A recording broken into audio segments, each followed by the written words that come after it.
జై తెలంగాణ, జై తెలంగాణ, జై కేసీఆర్, జై కేసీఆర్. ఇవాళ జగిత్యాల్ ముఖ్య కార్యకర్తలందరితో కూడా మరి మన పార్టీ రజతోత్సవ సభ కోసం సన్నాహక సమావేశాన్ని ఏర్పాటు చేసుకోవడం, ఇంత మంచి కార్యక్రమంలో నాకు పాల్పంచుకునేటటువంటి అవకాశం కల్పించినటువంటి జగిత్యాల జిల్లా పార్టీ నాయకులైనటువంటి గౌరవనీయులు పెద్దలు కల్వకుంట్ల విద్యాసాగర్ రావు గారికి మనస్ఫూర్తిగా ధన్యవాదాలు తెలియజేస్తా ఉన్నాను. అదేవిధంగా గౌరవనీయులు పెద్దలు అన్న రాష్ట్ర స్థాయిలో నాయకత్వంలో అనేక బాధ్యతలు పోషించి మరి జగిత్యాలలో తన యొక్క అనుభవాన్ని అంతా కూడా మరి మనకు ఉపయోగించి గెలుపులో ఈసారి సంజయ్ అన్న గెలిచినటువంటి గెలుపులో తన వంతు పాత్ర చాలా పటిష్టంగా పోషించి మనని ముందుకు తీసుకెళ్తున్నటువంటి గౌరవ నాయకులు అన్న ఎల్ రమణన్న గారికి, కౌన్సిల్లో మేమిద్దరం బెంచ్ మేట్స్, మరి వారికి ధన్యవాదాలు ప్రత్యేకంగా తెలియజేస్తా ఉన్నాను.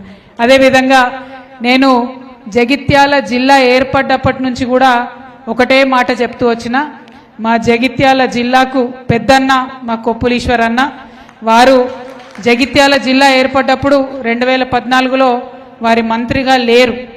ఆనాడు జగిత్యాల జిల్లా ఏర్పాటు సమావేశంలో నేను ఒక మాట చెప్పిన, జగిత్యాల కొత్త జిల్లా ఏర్పడడానికి కేసీఆర్ గారు కారణమైతే ఆనాడు ఉమ్మడి కరీంనగర్ జిల్లాలో ఉన్నటువంటి మంత్రులైనటువంటి రామన్న, ఈటెల రాజేంద్ర అన్న ఉండే, అప్పుడు రామన్న రాజేంద్ర అన్న ఆధ్వర్యంలో జగిత్యాలు డెవలప్ చేసుకుంటామని మనం ఆ రోజు చెప్పుకున్నాం. ఆ చెప్పుకున్నప్పుడే నేను అన్నా, ఈశ్వరన్న కూడా ఒకనాడు మంత్రి కావాలి అని అనుకున్నాము. అనుకున్నట్టుగానే వారు కూడా మంత్రివర్గంలో గౌరవ కేసీఆర్ గారు మరి అవకాశం ఇచ్చినందుకు వారు జగిత్యాల్లో నిలబడి అనేకమైనటువంటి అభివృద్ధి కార్యక్రమాలను చేసి మనని ముందుకు తీసుకెళ్లారు. అట్లాంటి మా పెద్దన్న ఈశ్వరన్న మేము కోరినందుకు ప్రత్యేకంగా ఈ సమావేశానికి వచ్చినందుకు వారికి మనస్ఫూర్తిగా ధన్యవాదాలు తెలియజేస్తూనే ఉన్నాను. అదేవిధంగా మరి మా తమ్ముడు దావా సురేష్, ఇప్పుడు కాదు 2014లో నేను ఎంపీగా మొదటిసారి వచ్చిన సంజయ్ అన్న ఉన్నారు. ఆనాటి నుంచి ఈనాటి వరకు జగిత్యాలకు యువ రక్తాన్ని ఎక్కిస్తూనే ఉన్నాడు.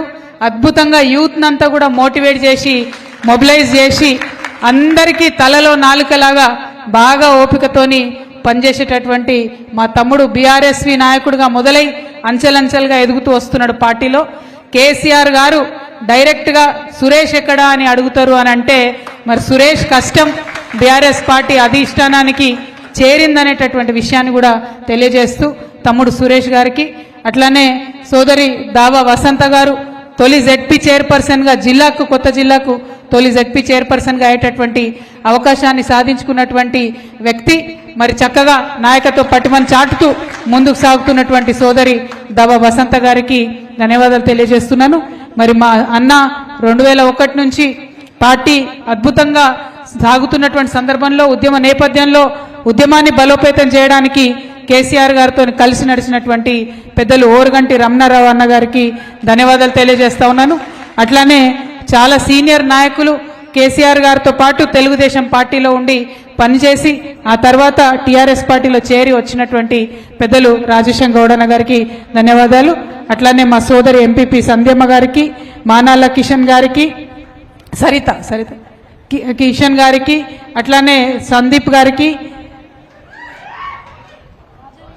రాజలింగం గారికి, అట్లానే అన్న బాపిరెడ్డి లోక బాపిరెడ్డి అన్న గారికి, అట్లానే వెంకన్న గారికి రైతు సమన్వయ సమితి, మైపాల్ గారికి, అట్లానే మరొక సీనియర్ మోస్ట్ నాయకులు మన జగిత్యాల పట్టణంలో అన్న ఇంకా యంగ్ అనుకుంటాడు, యూత్ అనుకుంటాడు, గల్లీ తిరిగి పనిచేస్తాడు అన్న గట్టు సతీష్ అన్న గారికి, అట్లానే వేదిక మీద ఉన్నటువంటి అనేక మంది మా నాయకులు టౌన్ వాళ్ళు ఉన్నారు, మా సమ్మిల సీనన్ ఉన్నారు, మా అక్క శారదమ్మ రమణ అన్న గారు ఎంపీపీగా ఉన్నారు వారికి, అట్లానే మన నిజామాబాద్ రూరల్ అధ్యక్షులు ఆనంద్ గారికి, అట్లానే వేదిక మీద ఉన్నటువంటి సోదరి ప్రియాంక గారికి, మా మాజీ కార్పొరేటర్ గారు శివన్న గారికి, అట్లానే ఇంకా అనేక మంది నాయకులు ఉన్నారు. మా గంగా అధ్యక్షుడైండు నిజామాబాద్ దానికి అనిల్ ఉన్నారు, తమ్ముడు మల్లేష్ యాదవ్ గారు ఉన్నారు, మన పక్క నియోజకవర్గం నుంచి అన్న రామ్మోహన్ అన్న కూడా వచ్చిండ్రు.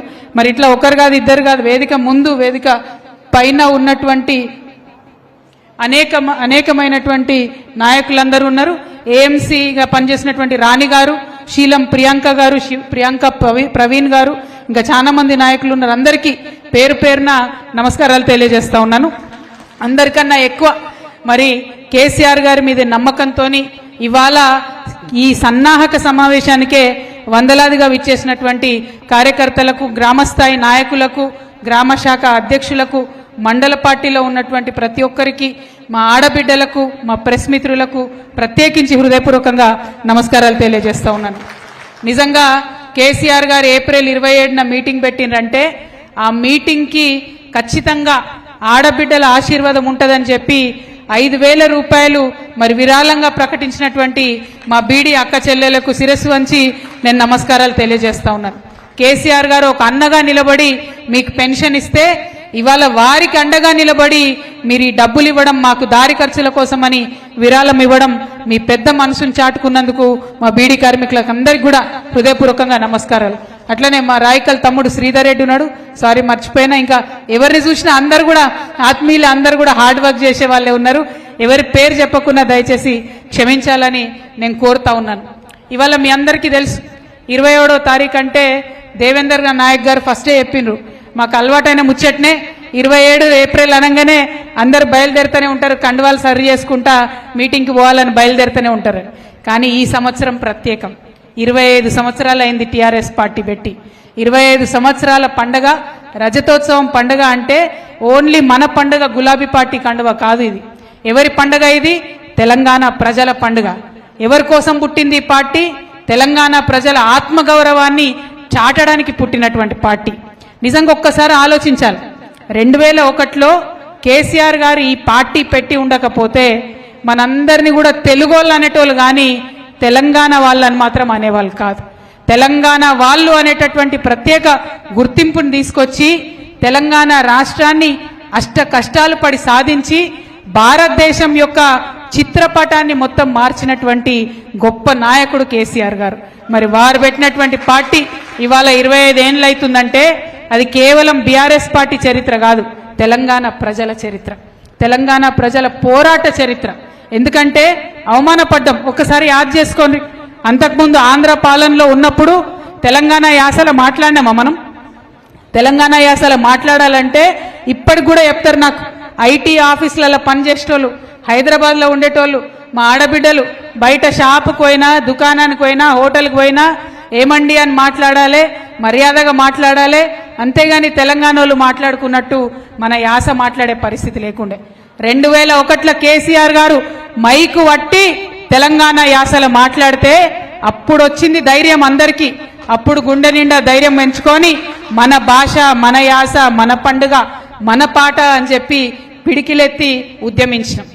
మీరు గమనించాలి, 2001 నుంచి ఇప్పటి వరకు ఎన్నో అవమానాలు, ఎన్నో అవాంతరాలు, ఎన్నో కష్టాలు.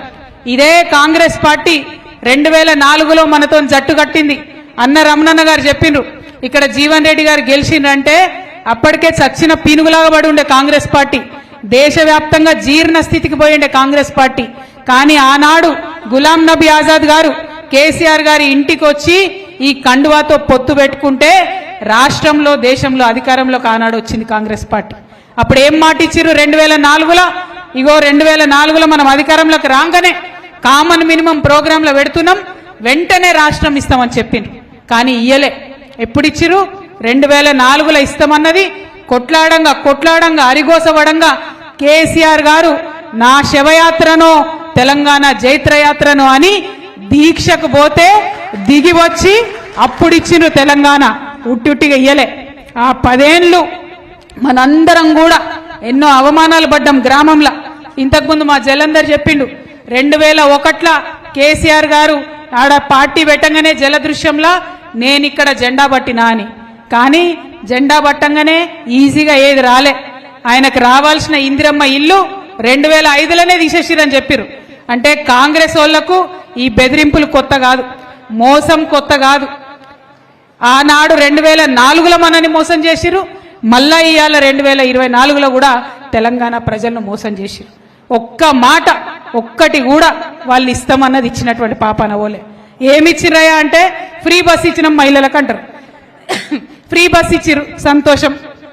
ఫ్రీ బస్ ఇస్తే బస్సులు పెంచుతారా తగ్గిస్తారా ఎవరన్నా? బస్సులు పెంచాలి కదా, సౌలత్ మంచిగా చేయాలి కదా, మహిళలు ఆత్మగౌరవంతో తిరిగేటట్టు చేయాలి కదా. ఇలా పరిస్థితి ఉన్నదా? టికెట్ కొనుక్కున్న మగవాళ్ళకు సీటు దొరుకుతున్నదా? బస్సులల్లా ఎక్కడన్నా ఆపుతున్నారా? బస్సులు స్టాప్లల్లా వికలాంగులు ఉంటే వాళ్ళు చెయ్యి ఊపినా కూడా కనీసం బస్సు ఆపకుండా పోయేటటువంటి పరిస్థితి.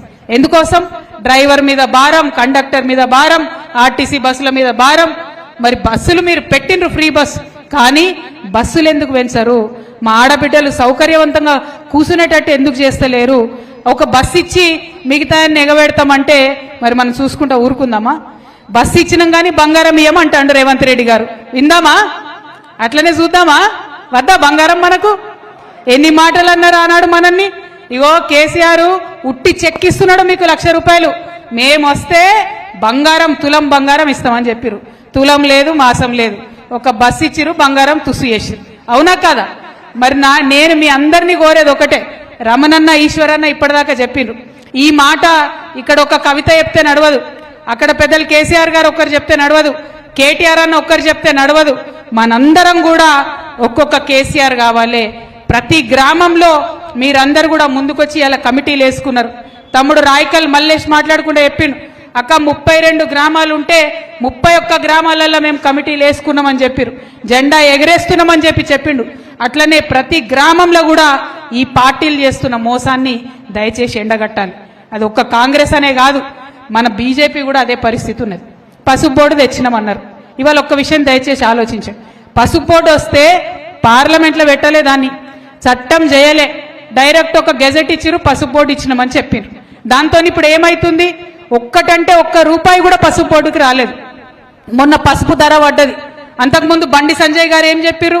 ఈ పసుపు బోర్డు ఇనాగ్రేషన్ చేసేటప్పుడు ధర ఎప్పుడన్నా పడిపోతే కేంద్రం నుంచి డబ్బులు ఇస్తాం, ధర పడకుండా చూస్తామన్నారు. జరిగిందా? చూసినాం కదా, మన ముంగట్నే ఈ సీజన్లో జరిగింది. కానీ ఎన్నడూ కూడా అంటే ప్రతి ఒక్కటి అబద్ధమే. ఆనాడు మోడీ గారు మొదలుపెట్టిరు 2 కోట్ల ఉద్యోగాలు ఇస్తామని, ఇప్పటి వరకు ఇచ్చిన దాఖలాలు లేదు. 15 లక్షలు ప్రతి ఒక్కరికి వేస్తామన్నారు, ఇప్పటి వరకు ఇచ్చిన దాఖలాలు లేవు. ఏమైంది ఎంపీ గారు? మరి పసుపు బోర్డుకు చట్టబద్ధత లేదు, ఇస్తామన్న ఉద్యోగాలు దిక్కులేవు, వస్తాయన్న 15 లక్షలు ఎవరికి రాలేదు అని అడిగితే ఏమంటాడు అరవింద్ గారు? ప్రెస్ మీట్ పెట్టాలా, పిచ్చి మాటలు మాట్లాడాలి. అంతకు మించి ఎప్పుడు కూడా ఒక పనికొచ్చే మాట కానీ ఎప్పుడు కూడా ప్రజల కోసం మాట్లాడినటువంటి దాఖలా పోలే. ఒక్కసారి దయచేసి మా కార్యకర్తలు ఆలోచించాలి. ఆలోచించడం కాదు, ఈ విషయం గ్రామాన దయచేసి చర్చ పెట్టాలి. మన తెలంగాణలో ఇవాళ 8 మంది బీజేపీ ఎంపీలు ఉన్నారు, 8 మంది కాంగ్రెస్ ఎంపీలు ఉన్నారు. మొన్న బడ్జెట్ పెట్టిన కేంద్ర ప్రభుత్వంలో ₹8 కూడా ఇవ్వలే తెలంగాణకు. 8 అంటే ₹8 కూడా ఇవ్వలే. 8 + 8 పెద్ద గుండు 0 ఇచ్చారు. అంతకు మించి ఏమి ఇవ్వలే. ఒక్క అరవింద్ మాట్లాడాడు, ఒక్క బండి సంజయ్ గారు మాట్లాడాడు, ఒక్క కాంగ్రెస్ ఎంపీ కూడా మాట్లాడాడు. మరి ఇవాళ తెలంగాణ ప్రజలు ఒక్కసారి దయచేసి ముఖ్యంగా జగిత్యాల బిడ్డలు ఆలోచన చేయాలి. ఎందుకోసం వేసినట్టు వాళ్ళ ఓట్లు? మన సమస్య అక్కడ మాట్లాడరు, మన సమస్య గురించి పట్టించుకోరు. ఎవరి కోసం వేస్తున్నట్టు ఓట్లు? మనం నిజంగా ఈ గులాబీ కండువ కప్పుకున్న వాళ్ళం తెలంగాణను రక్షించుకోవాలి, తెలంగాణను కాపాడుకోవాలి. తెలంగాణ ప్రజలు బాగుంటేనే మనం బాగుంటాం. తెచ్చుకున్నదే ప్రజల కోసం. ఆ ప్రజలు మరి పార్టీలు చెప్పేటటువంటి మాయమాటలు నమ్మకుండా మనం గట్టిగా ప్రతి ఒక్కరి దగ్గరికి పోవాలి. ఈ విషయాలన్నీ కూడా దయచేసి చెప్పాలి. ఇవాళ మనం పార్టీ బాధ్యత తీసుకున్నామంటే ఏం జరుగుతుంది? ప్రతి ఒక్కరికి కూడా ముఖ్యంగా యూత్కి వాళ్ళ ఉద్యోగాల కోసం కృషి చేస్తుంది. వాళ్ళని దగ్గర తీసుకోవాల్సినటువంటి అవసరం ఉన్నది. నిజంగా నేను ఈ జగిత్యాల్లో చెప్తా ఉన్నా, 2014లో సంజయ్ అన్న ఓడిపోయింది, 2018లో ఆ రోజు పెద్ద ఎత్తున యువకులు ముందుకు కదిలింది కాబట్టి, యూత్ ఆశీర్వదించారు కాబట్టే జగిత్యాల్లో 2018లో మనం గెలిచాం. మళ్ళీ 2023లో వాళ్ళు కొద్దిగా ఇబ్బంది పడ్డారు, మాకు ఇబ్బంది అవుతుంది అన్నారు. అప్పుడు సురేష్ నాయకత్వంలో ప్రతి మండలంలో శ్రీధర్ రెడ్డి ఇట్లా ప్రతి ఒక్కరం ప్రతి మండలంలో తిరిగి మరి బీఆర్ఎస్ ఏం చేసిందో చెప్పినాం, ఎక్స్ప్లెయిన్ చేసినాం, ఎన్ని ఉద్యోగాలు ఇచ్చినామో చెప్పినాం, అన్ని చెప్పి వారిని దగ్గర తీసుకున్నాం. 2023 గెలుపులో మా మహిళలు కూడా చాలా పెద్ద పాత్ర పోషించారు. వారికి నిజంగా మనస్ఫూర్తిగా ధన్యవాదాలు తెలియజేస్తున్నా. మా మైనారిటీ సోదరులు ఖచ్చితంగా ఆశీర్వాదం మీకే ఉంటామని చెప్పి వారు సంజయనకు ఆశీర్వాదం ఇచ్చారు. మీ అందరు చేయడంతో ఇవాళ గెలిచినాం. సో నా రిక్వెస్ట్ మీ అందరితో ఒకటే, ప్రతి గ్రామ కమిటీలో ఖచ్చితంగా మైనారిటీ సోదరులకు జాగా ఉండాలి, మైనారిటీ క్రిస్టియన్లకు ప్లేస్ ఉండాలి, అదేవిధంగా ఎస్సీలకు, ఎస్టీలకు, బీసీలకు అందరికీ సమ ప్రాధాన్యత ఉండాలి. మహిళలు వాళ్ళ మండలానికి మన అధ్యక్షులు ఉన్నారు, మహిళలకు దాదాపు ప్రతి మండలానికి కూడా మహిళా అధ్యక్షులు ఉన్నారు. వాళ్ళని ఇంకా పెద్ద ఎత్తున ఎంకరేజ్ చేయండి. ఎందుకంటే మా అన్నలందరికీ చెప్తా ఉన్నా, లోకల్ బాడీస్లో 50% రిజర్వేషన్ వచ్చింది. రేపు అసెంబ్లీలో కూడా మాకు 33% వస్తుంది. కాబట్టి మా మహిళల్ని ముందుకు తీసుకెళ్లి ఎంకరేజ్ చేయవలసిందిగా గ్రామ నాయకులందరినీ కూడా, కమిటీ నాయకులందరినీ కూడా నేను మనస్ఫూర్తిగా వేడుకుంటా ఉన్నా. మహిళలు ముందుకొస్తేనే గ్రామంలో ప్రజలందరూ కూడా ముందుకొస్తారు. ఒక్క ఇంట్లో ఒక మహిళ కన్విన్స్ అయిందంటే ఇల్లు మొత్తం కన్విన్స్ అయినట్టే, అందులో ఎటువంటి అనుమానం కూడా ఉండదు. కాబట్టి వారిని ఎంకరేజ్ చేయవలసిందిగా మిమ్మల్ని కోరుతా ఉన్నా. ఇంకొక మాట, మా అన్నలందరూ అన్నారు పోయినోళ్ళు పోయినరు, పోయేటోళ్ళు మళ్ళా వస్తారంటే ఎట్లా అని. నేనేమంటున్నా అంటే, ఒక నది ఉన్నదనుకో, అది ముంగటికే వారుతుంది, ముంగటికే వారాలే కూడా. అదే ప్రకృతి ధర్మం. పోయినోడిని ఇడిచేసేయాలి అక్కడనే. మళ్ళీ వెనక్కు రావడం, వెనక్కి పోవడం, తెచ్చుకోవడం అవసరమే లేదు. ఎందుకంటే పాత నీరు పోతేనే కొత్త నీరు వస్తుంది. ఇవాళ చాలా మంది మహిళలు, యువకులు, అదేవిధంగా వ్యాపారవేత్తలు ప్రతి ఒక్కరూ బీఆర్ఎస్ పార్టీలో జాయిన్ అవ్వడానికి రెడీగా ఉన్నారు. పోండి, దయచేసి ఇంటింటికి తిరగండి, తిరిగి మన గురించి చెప్పండి, మన పార్టీ చేసినటువంటి పనులు చెప్పండి. కొత్త వాళ్ళని తీసుకోండి. పోయిన వాళ్ళు, పాత వాళ్ళు, మోసం చేసిన వాళ్ళు ఇంకా కూడా మోసపోతే మనకు తప్పైతుంది. ఒక్కసారి మోసం చేస్తే, ఒక్కసారి మోసపోతే ఎవరన్నా మంచిగా ఉంటుంది, రెండోసారి మోసపోతే మనకు చేత కాదు అనుకుంటారు. ఇవాళ మనం పార్టీ నుండి చేయి బట్టి నడిపించి గెలిపిస్తే సంజయ్ అన్న 2 సార్లు ఎమ్మెల్యే అయ్యారు. కేసీఆర్ గారు ఈ జిల్లా మీద శ్రద్ధ పెట్టి జగిత్యాల జిల్లా ఇచ్చిరు, 4500 డబుల్ బెడ్రూమ్లు ఇచ్చిరు. హైదరాబాద్ తర్వాత అతిపెద్ద డబుల్ బెడ్రూమ్లు ఇచ్చింది జగిత్యాలనే. అదేవిధంగా మెడికల్ కాలేజ్ ఇచ్చిరు. అదేవిధంగా డిఎంఎఫ్టి నిధులు వందలాది కోట్ల రూపాయలు ఇచ్చిరు. గ్రామాలలో రోడ్లు 1 కాదు 2 కాదు. డాక్టర్ సంజయ్ గారు వచ్చి నన్ను ఏది అడిగితే అది నేను కేటీఆర్ అన్నకో కేసీఆర్ గారికో చెప్తే కాదనకుండా ఇచ్చిరు. కాబట్టి ఇవాళ జగిత్యాల్లో గెలిచినాం మనం. ఆ విషయాన్ని దయచేసి అందరూ కూడా గమనించాలి. సంజయ్ అన్న మర్చిపోవచ్చు, కానీ జగిత్యాల ప్రజలు మాత్రం మర్చిపోరు. ఇంకా కూడా కేసీఆర్ గారు చేసినటువంటి పనులు చెల్లె వసంత చెప్పినట్టు ఇప్పటికి కూడా వారిచ్చిన నిధులకే కొబ్బరికాయలు కొడుతున్నారంటే మరి ఎందుకోసం పోయినట్టు సంజయ్ అన్న కాంగ్రెస్ పార్టీలకు? 1 రూపాయి దేకపోతివి, పెన్షన్ పెంచకపోతివి, ఒక కొత్త హాస్పిటల్ దేకపోతివి, ఎందుకోసం పోయినట్టు? ఉన్న బతుకమ్మ చీరలు ఊడగొట్టడానికి పోయినట్టు, ఉన్న రంజాన్ తోఫా ఊడగొట్టడానికి పోయినట్టు, ఉన్న క్రిస్మస్ తోఫా ఊడగొట్టడానికి పోయినట్టు. అంతేగాని కొత్తగా తెచ్చింది లేదు. అన్న నాయకత్వంలో, మనం ఈశ్వరన్న నాయకత్వంలో రోళ్లవాగు ప్రాజెక్టు కట్టుకున్నాం, కంప్లీట్గా రైతులకు లాభం చేద్దామని. మనం మొత్తం ప్రాజెక్టు కట్టినాం, వాళ్ళకి కనీసం దర్వాజా కూడా కట్టస్తలేదు. 18 నెలలు అయింది. ఒక్క గేటు పెడితే ఇవాళ ప్రాజెక్టు మొత్తం నడిచే పరిస్థితి ఉంది. కనీసం ఒక గేటు పెట్టలేనటువంటి అసమర్థమైనటువంటి ప్రభుత్వం ఇవాళ రాష్ట్రంలో నడుస్తుంది. ఇక ఆ గొప్ప ప్రభుత్వానికి మన ఎమ్మెల్యే గారు అటుపోయిండు. మరి ఆయన ఎందుకు పోయిండో ఏం సంగతో నాకైతే తెలియదు. పైసా ఆయనకు పబ్లిక్ మీద కన్సర్న్ ఉంటే పార్టీ మారాడు. ఫస్ట్ ఆఫ్ ఆల్ పబ్లిక్ మీద కన్సర్న్ లేకుండానే పార్టీ మారిండు. అయితే మొత్తం ఎమ్మెల్యేలు మొన్న పట్టిక వచ్చిందట, ర్యాంకింగ్ ఎవరు ఎట్లా పనిచేస్తురని. ఉన్నది ఎంతమంది ఎమ్మెల్యేలు మనకు తెలంగాణలో? అంతేనా? 119 మంది ఎమ్మెల్యేలు ఉన్నారు. అందులో మన గొప్ప జగిత్యాల ఎమ్మెల్యే గారికి వచ్చిన ర్యాంకు 108. 119 మందిలో 108వ ర్యాంక్ వచ్చింది. అంటే అంత గొప్పగా పనిచేస్తున్నాడు సంజయ్ గారు. మరి ఈ గొప్ప పని చేయడానికి అక్కడికి పోవడం ఎందుకు అన్నది ఎవరికి అర్థమైతే లేదు. అట్లనే అసెంబ్లీలో నోరు విప్పింది లేదు, ఒక్క మాట మాట్లాడింది లేదు. మీరందరూ ఇంకొక ముచ్చట గమనించినో లేదో, ఏమైంది? నేను మొన్న టీవీ చూస్తున్నేదో, టీవీలో ఫోన్లో చూస్తుంటే ఈ మన సంజయ్ ఎమ్మెల్యే గారు, మన అరవింద్ ఎంపీ గారు ఢిల్లీలో కనబడ్డారు. నాకు కన్ఫ్యూజన్ అయింది, సంజయ్ అన్న బీజేపీలో ఏరిండా కాంగ్రెస్లో ఏరిండా అని. మీకేమైనా అర్థమవుతుందా ఏ పార్టీలో ఉన్నాడు? నాకైతే అర్థమైతే లేదు, ఆయనకు కూడా అర్థమైతే లేనట్టున్నది. కాబట్టి ప్రజలకు కూడా కన్ఫ్యూజనే ఉన్నది. ఈయన ఒకసారి బీజేపీ ఎంపీతో కనబడతాడు, ఇంకోసారి కాంగ్రెస్ ముఖ్యమంత్రితో కనబడతాడు. అంత కన్ఫ్యూజన్, గందరగోళం ఉన్నది. సరే, ఆయన ఏ పార్టీలో ఉండని, కానీ జగిత్యాలకు రావాల్సినటువంటి నిధులు, జగిత్యాలకు జరగాల్సినటువంటి అభివృద్ధి, జగిత్యాల ప్రజలకు రావాల్సినటువంటి పథకాలు ఇవి తీసుకురాకపోవడం మాత్రం చాలా దారుణం. అవి తీసుకొని రావాలని చెప్పి ఎమ్మెల్యే సంజయ్ గారిని నేను డిమాండ్ చేస్తా ఉన్నాను. ఇంకొక మాట, మన గ్రామాలకు సంజయ్ అన్న ఎక్కడికి వచ్చినా కూడా, ఎందుకంటే ఆయన ఏ పార్టీలు ఉన్నాడో, బీఆర్ఎస్ ఎమ్మెల్యేనైతే కాదు, ఏ పార్టీలు ఉన్నాడో తెలియదు. వస్తే మాత్రం బాజాప్తా నిలదీయాలి. 2500 రూపాయలు ఎప్పుడు ఇస్తావని అడగాలి ఖచ్చితంగా. తులం బంగారం ఎప్పుడు ఇస్తావని అడగాలి ఖచ్చితంగా. నిరుద్యోగ భృతి ఎప్పుడు ఇస్తామని అడగాలి ఖచ్చితంగా. సంవత్సరానికి 2 లక్షల ఉద్యోగాలు ఇస్తామని యువతకు చెప్పిరు, అవి ఎప్పుడు ఇస్తారని అడగాలి ఖచ్చితంగా. రోళ్లవాగు నుంచి నీళ్ళు ఎప్పుడు ఇస్తామని అడగాలి ఖచ్చితంగా. ఇవాళ మా రైతన్నలు ఉన్నారు ఇక్కడ, ఎంత ఘోరం ఎంత గోస అంటే కేసీఆర్ గారు వరద కాలువను ఒక జీవనదిలాగా ఉంచారు. సంవత్సరం పొడుగున వరద కాలువల నీళ్లు నిల్వ ఉంచుతుండే కేసీఆర్ గారు. ఉంచడం వల్ల ఈ గత 10 ఏళ్లు కేసీఆర్ గారు ఉన్నప్పుడు తాగునీటికి ఇబ్బంది లేదు, సాగునీటికి ఇబ్బంది లేదు. ఇవాళ వరద కాలువలో నీటి లెవెల్ పడిపోవడంతో వరద కాలువ ఎగువ ప్రాంతంలో ఉన్నటువంటి రైతులు, అది మల్యాల కావచ్చు, కతలాపూర్ కావచ్చు, మా మెట్పల్లి కావచ్చు, ఈ అందరు రైతులకు కూడా చాలా ఘోరమైన ఇబ్బంది ఉంది. కేసీఆర్ గారు నాకు బాగా గుర్తు, ఆనాడు ఒక మాట చెప్పారు, వరద కాలువ నీళ్లు ఉంటే రైతులు పెట్టుకునే ఆ మోటార్లు మీకేం పోతుంది అని కరెంట్ వాళ్ళందరికీ చెప్పిరు. మీరు డిస్టర్బ్ చేయొద్దు, వాళ్ళకు మీటర్లకు ఛార్జీలు అడగొద్దు, వాళ్ళు పెట్టుకోనని. ఇవాళ మళ్ళా పాత కాంగ్రెస్ జమానా వచ్చింది, తెలంగాణ రాకముందున్న జమానా. ఏంటిది? రైతులు పోయి కాలువల మీద మోటార్ పెట్టుకుంటే మోటార్ల కనెక్షన్లు వీకేస్తున్నటువంటి పరిస్థితి. అటువంటి పరిస్థితి ఉండొద్దని 10 ఏళ్లు కేసీఆర్ గారు తపన పడ్డారు. ఇవాళ మళ్ళా అదే వాపసు వచ్చిన పరిస్థితి. రైతు బంధు వేసినామంటారు, 60% మందికి ఇంకా రానేలేదు. రుణమాఫీ చేసినామంటారు, 50% మందికి ఇంకా కానేలేదు. ఈ విషయాలన్నీ మనకు తెలుసు, ఇక్కడ ఉన్నటువంటి నాయకులకు తెలుసు.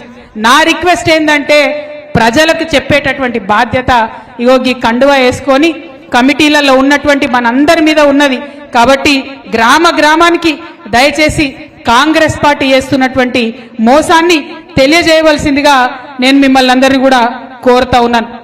అట్లానే మరి అలా 27వ తారీఖు నాడు మనందరం కూడా సభకు తరలి వెళ్ళడానికి సెంట్రల్ పార్టీ నుంచి ఆర్టీసీ బస్సులన్నీ కూడా మనం బాజాప్తా బుక్ చేసుకున్నాం. అట్లనే దావా వసంత సురేష్ గారికి మన అన్న రమణన్న విద్యాసాగర్ రావు అన్న గారి నాయకత్వంలో మరి పార్టీ నుండి 25 లక్షల రూపాయల చెక్కు కూడా ఇవ్వడం జరిగింది. ఆ చెక్కు ద్వారా బాజాప్తాగా ప్రైవేట్ బస్సులు, వెహికల్లు, మనదొక రాజకీయ పార్టీ, ఇది మన కుటుంబ సమావేశం, మన వార్షికోత్సవ సమావేశం కాబట్టి పెట్టుకుంటున్నటువంటి ఆ సమాజానికి అందరూ కూడా వసతులు కల్పించడానికి ఆర్థిక వనరులను కూడా మంచిగా సమకూర్చుకోవడం జరిగింది. మరి ఏ గ్రామానికి ఏ బస్సు వస్తుంది, ఏ గ్రామానికి ఏ బండి వస్తుంది, ఆ డీటెయిల్స్ అన్ని కూడా మీకు చెప్పడం జరుగుతుంది. ఆ రోజు 27వ తారీఖు నాడు దయచేసి మీ అందరితో విజ్ఞప్తి, మంచిగా జోర్దార్ సిల్క్ జెండాలు కూడా అన్ని వచ్చినాయి. ప్రతి గ్రామంలో మంచి గులాబీ జెండా పొద్దున్నే ఎగరేసుకోవాలి. ఆ తర్వాత బస్సా బండా ఏది ఉన్నదో బయలుదేరి ఖచ్చితంగా సభాస్థలికి చేరుకోవాలి. చాలా మంది చాలా రష్ అవుతుంది. మరి ఆ రష్ కాకముందే పొద్దున్నే బయలుదేరాలని చెప్పి నేను రిక్వెస్ట్ చేస్తా ఉన్నాను. ఎందుకోసం అంటే ఇక్కడి నుంచి అక్కడికి పోవడం, అక్కడ కేసీఆర్ గారు చెప్పేటటువంటి మాట మనందరం వింటే మళ్ళా మనకు కొత్త పవర్ వస్తుంది, కొత్త ఉత్సాహం వస్తుంది. ఆ ఉత్సాహంతో మళ్ళా గ్రామాలలో మనం పార్టీ పని చేసుకోవచ్చు. కాబట్టి ఖచ్చితంగా సభకు ముట్టాలే, మనందరం కూడా చేరాలని చెప్పి ఈ సందర్భంగా నేను తెలియజేస్తా ఉన్నాను. जलसे में शामिल हमारे बहुत सारे मुसलमान भाई बहन हैं, आप सबको भी मैं सलाम करती हूँ. इस बार अगर डॉक्टर संजय साहब जगित्याल में जीते हैं तो इसमें बराबर हमारे मुसलमान भाइयों का पूरा साथ था, पूरा आशीर्वाद था. लेकिन आज जीतने के बाद बीआरएस पार्टी को धोखा देके, केसीआर साहब को धोखा देके वो जाके कांग्रेस पार्टी में शामिल हो गए. अगर कांग्रेस पार्टी में शामिल हो गए तो अब संजय अन्ना से पूछिए, कहीं भी मिलेंगे रास्ते में तो उनको जरूर टोकिए. अगर आप कांग्रेस पार्टी में शामिल हो गए तो किसके फायदा के लिए शामिल हो गए? किसी बच्चियों के वास्ते शामिल हुए, किसी औरतों को बेनिफिट के वास्ते शामिल हुए, किसी रैयतों के बेनिफिट के वास्ते शामिल हुए? किसके बेनिफिट के लिए आप कांग्रेस पार्टी में शामिल हुए? ये सवाल उनसे जरूर पूछिए, क्योंकि केसीआर साहब अकलियतों के हमदर्द है. उन्होंने अलग बहुत सारे स्कीम बनाए. शादी मुबारक अगर स्कीम लेके आए तो सिर्फ हिंदुस्तान में केसीआर साहब लेके आए. रमजान के टाइम पे गरीब मुसलमानों को कपड़े दिए पूरे हिंदुस्तान में, तो सिर्फ एक ही सीएम साहब थे, केसीआर साहब थे. మనం ఏ పండగ వచ్చినా, సేవాలాల్ జయంతి వచ్చినా అఫీషియల్గా వేసుకున్నాం, క్రిస్మస్ పండగ వచ్చినా అఫీషియల్గా వేసుకున్నాం, అంబేద్కర్ జయంతి అయినా అఫీషియల్గా వేసుకున్నాం. ఇట్లా ప్రతి ఒక్కటి చేసుకొని ప్రతి ఒక్కరిని గౌరవించుకొని మనం ముందుకెళ్తున్నాం. మన జగిత్యాల్లో మీ అందరినీ మళ్ళీ ఒకసారి నేను రిక్వెస్ట్ చేస్తా ఉన్నా, జగిత్యాల అంటేనే కేసీఆర్, కేసీఆర్ అంటేనే జగిత్యాల్. ఎందుకంటే తెలంగాణ ఉద్యమ సమయంలో మాట ఇచ్చిండ్రు, జగిత్యాల జిల్లా వేస్తా అన్నారు, చేసిండ్రు, కాలేజ్ ఇస్తా అన్నారు. ఇచ్చిండ్రు. ఇంకా అద్భుతంగా జగిత్యాల డెవలప్ కావాలంటే మళ్ళా గులాబీ జెండానే ఎగరాలే. అది జగిత్యాల్లో లోకల్ ఎలక్షన్ నుంచి ఎమ్మెల్యే ఎలక్షన్ దాకా, ఎంపీ ఎలక్షన్ దాకా ఎన్నిక ఏదైనా ఎగిరే జెండా ఈ గులాబీయే కావాలని చెప్పి మనందరం కూడా ప్రతిజ్ఞ తీసుకోవాలి.